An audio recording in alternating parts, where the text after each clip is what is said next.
Hi, I'm architect Perumal Nagapushnam from What's Wrong Out There. This video is about the stupidest president of the United States of America. The evacuation of Americans in Afghanistan is a paradox and a fiasco. For most Americans, the appointment of President Biden is like an April Fool joke, a fool that has been appointed to run the US. This is the greatest tragic event in the world. The recent evacuation of American soldiers is the greatest fiasco in American history, primarily due to the hilarious president who does not know what he's gibberishing about. The recent failure of abandoning 10,000 Americans in Afghanistan is like a captain of a ship jumping off a ship, first leaving behind the passengers behind a sinking ship, then leaving the 10,000 over Americans to die in the face of hostile Taliban. Furthermore, President Biden said that the buck stops with him. Then he blames the Afghan soldiers, then he blames Trump and not Bush, and then he blames everyone else except for himself for failure in planning. President Bush needs a lesson from Winston Churchill.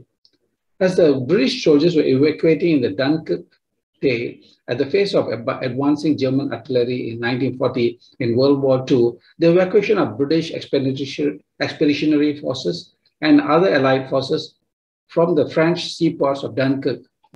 Naval vessels and hundreds of civilian boats were used in the evacuation of more than 330,000 over troops.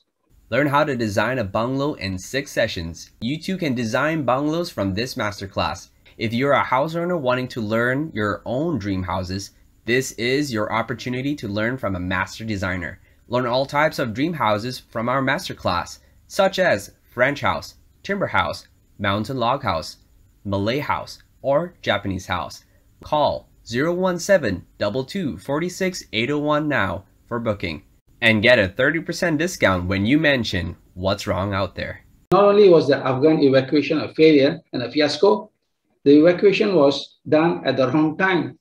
Just as the economy of Afghanistan was beginning to grow, more employment seen, more children going to school, and there was a beginning of a new day.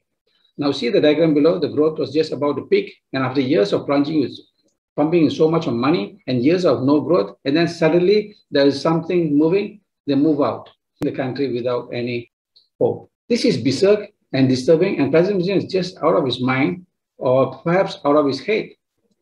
Another person that can teach President Biden a lesson is Captain E. Smith, master of the Titanic, who, though no doubt imprudent in steaming at 22 knots in the hazardous condition of the night to remember, in 1921, is widely remembered for his cabin and for his calm and courage throughout the ensuing ordeals. Following the Titanic's collision with the iceberg, Captain Smith immediately ordered flooding boundaries, while he and his ship chief designer went below to assess the damage. Concluding that there was no hope of saving the ship, Captain Smith ordered all the ship's boat readied as he newly adopted the SOS message was sent out. He then directed his officers to place the women and children in the lifeboat first, and then use the forces if necessary to ensure his boarding priority was followed. And as the last available lifeboat cleared away, Captain Smith was admonishing those remaining with him about the rapidly sinking liner. The captain is the last to leave the ship. With President Biden, he is probably the first to leave, abandoning the families and the Americans behind. Furthermore, the Americans invested $2 trillion USD in the economy, and it did not even see any growth. But only recently, the Afghans, they saw some growth. It seems the Afghans, generally for centuries, were not sustainable for themselves. They were living in penury for centuries. But recently, they found much reserves, such as gold, coal, precious stones, oil, gas, coal, copper, lithium, and uranium. Nothing of this was mined. If President Biden was smart enough, he would have mined the 3 trillions of rare earth that were found recently and returned 2 trillion to the US and pocketed the 1 trillion for his son, Hunter. Jokes aside, he could have enriched Afghan people with all the rare earth, which for 20 years did nothing.